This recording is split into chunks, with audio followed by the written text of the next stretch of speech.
Hello, my name is Michael Heuchert. I'm the outreach coordinator at MEC Calgary. It's just, again, making sure that people are safe when they're going out and having fun. And have you worked with Avalanche Canada before? Yeah, they're one of our actually national partners across the country. So we work with them on a number of projects, and again, one is helping with public education. And so have you seen awareness of avalanche safety kind of rising in the last couple of years? Definitely. Along with like bear spray in the summer, avalanche safety in the winter is definitely something that's been on the rise in my time here. I mean, we have, just an example, about 4 or 5 years ago, we had an avalanche safety bag, the canister-based ones, so they're sort of a single use and go. Then about the next year, there was about 4 of those, 3 or 4 different companies making them. Now the progression's been into battery-powered ones, which means multiple deployments. Hopefully you don't have to do that, but multiple deployments, and I think there's 3 companies now that are making electric avalanche airbags. So it's interesting, definitely progressing within the industry.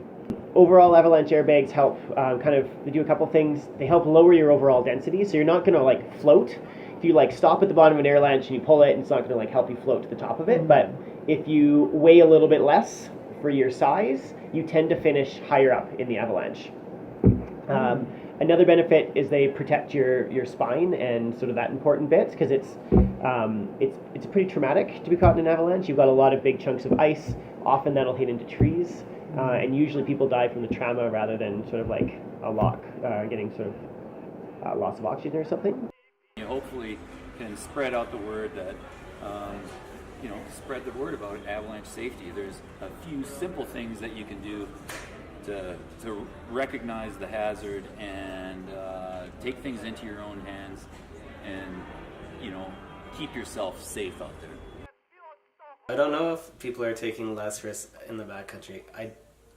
It's not based on any stat, but I think not. I think people are taking more risks, and if you go out, like Bow Summit or anywhere on a given weekend, people are in all sorts of nooks and crannies, and I don't see people being less risk averse.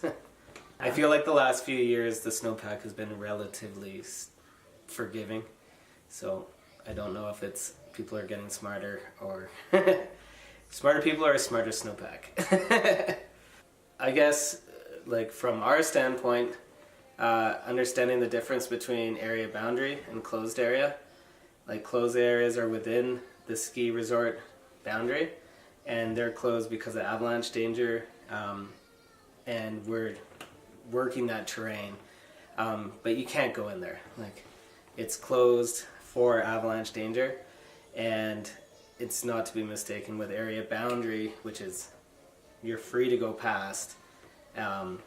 So just make sure you educate yourself to what's closed terrain and what's area boundary, because there's a very big difference.